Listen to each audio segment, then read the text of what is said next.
I think I killed her through them. When asked by the judge to explain his motive for murder, 47-year-old Carroll stood in the courtroom and said, Carroll was one of the most notorious serial killers in American history. By that time, he had confessed to killing 14 women, including his wife. However, behind these murders lay a long, vicarious revenge that had begun in childhood. I think I killed her through them. This sentence was Carroll's most representative statement and the core explanation of his own murderous motive. The her he spoke of was his mother, the woman who had made his childhood miserable. He saw every woman unfaithful to family and love as a stand-in for his mother. By strangling them, he fantasized about achieving his revenge against her. Strangle them was to strangle her. On May 9, 1938, an ordinary family in Sioux City, Iowa, welcomed their second son. The father, Cole, was a hardworking laborer, and the mother, Vesta, was a homemaker. They named the boy Carroll. Unfortunately, in those days, the Great Plains of the Midwest suffered from severe drought and dust storms. Most families moved to California, and Carroll's family was no exception. They moved to Richmond. There, Cole found work in a shipyard. However, not long after that, the outbreak of World War II tore the family apart. Cole received his draft notice and was forced to leave for the front lines.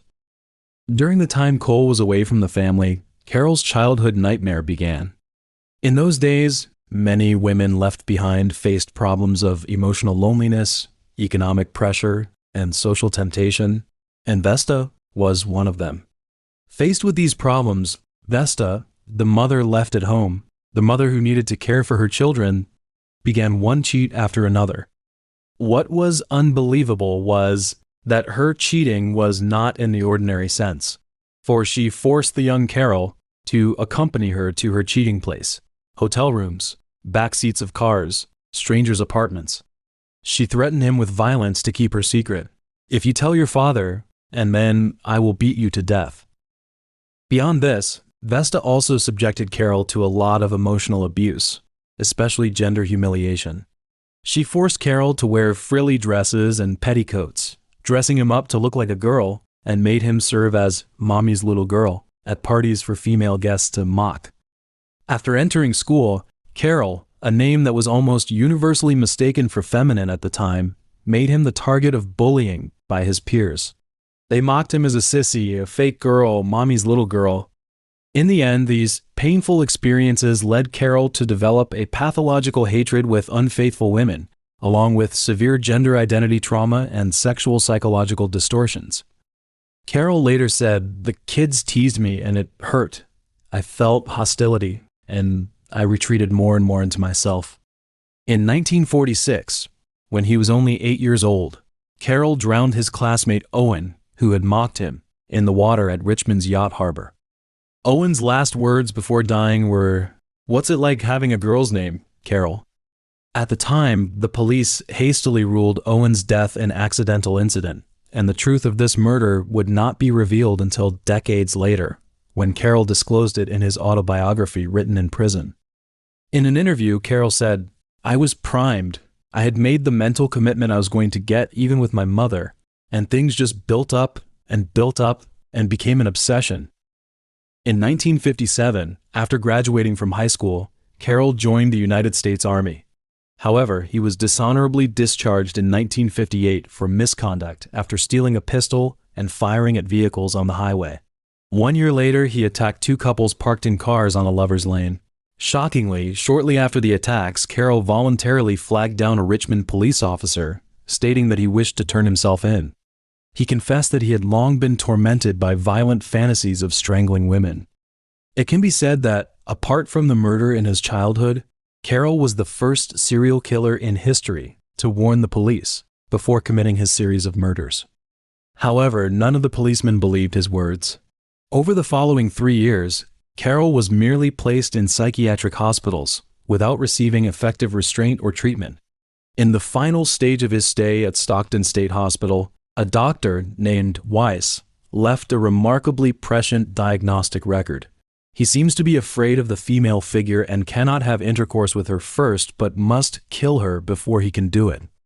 Although Dr. Weiss had already diagnosed Carroll with antisocial personality disorder in April 1963, he approved Carroll's release. After several years of observation, he had ultimately concluded that Carroll's condition posed no threat to others, convinced that Carroll was merely using threats of violence to obtain free room and board.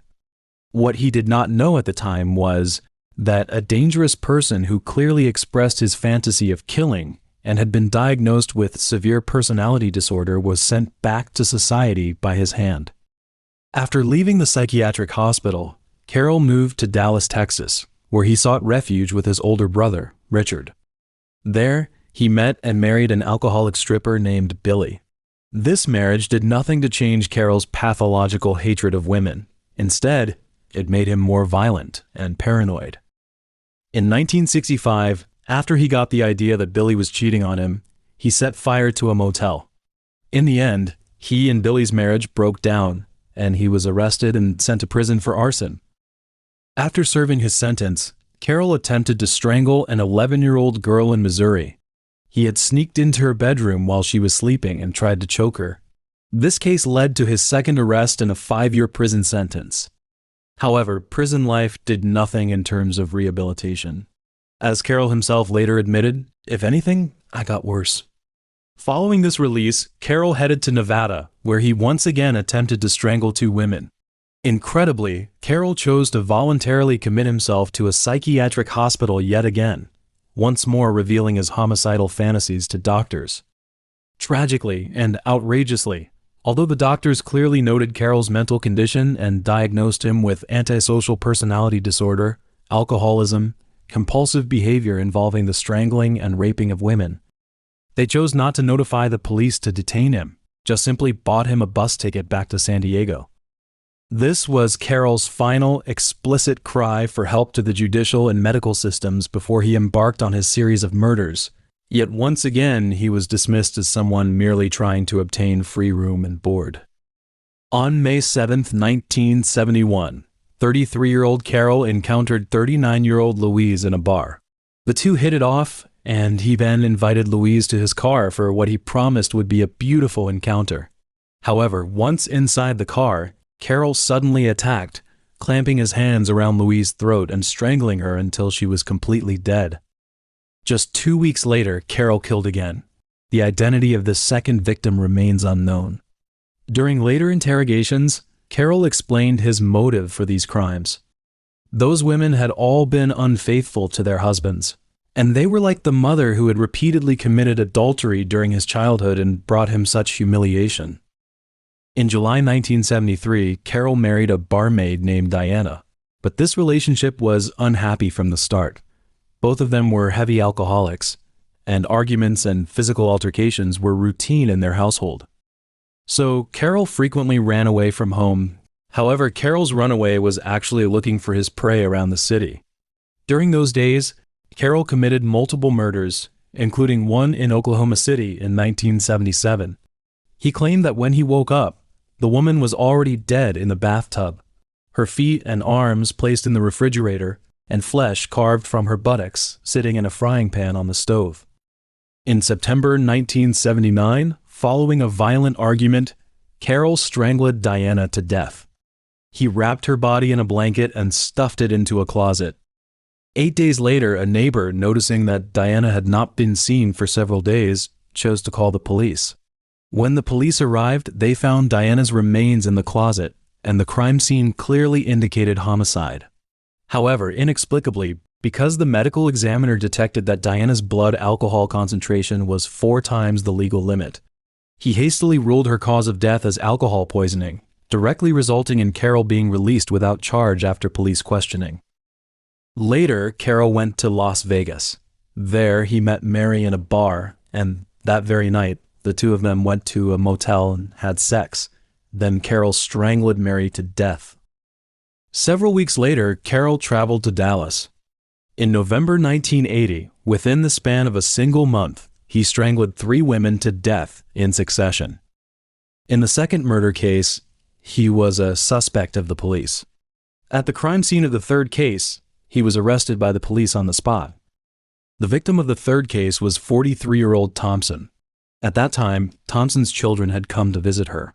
However, the person who opened the door for them was Carroll, who was drinking whiskey, while Thompson lay face down on the sofa, naked from the waist down. Carroll told the police that Thompson had invited him to her home to have sex, but the police found no evidence that Thompson had been sexually assaulted. Ironically, just as Carroll was about to be eliminated as a suspect due to insufficient evidence, Carroll voluntarily confessed to his crimes. He confessed that over the past 9 years, at least 14 women had died at his hands.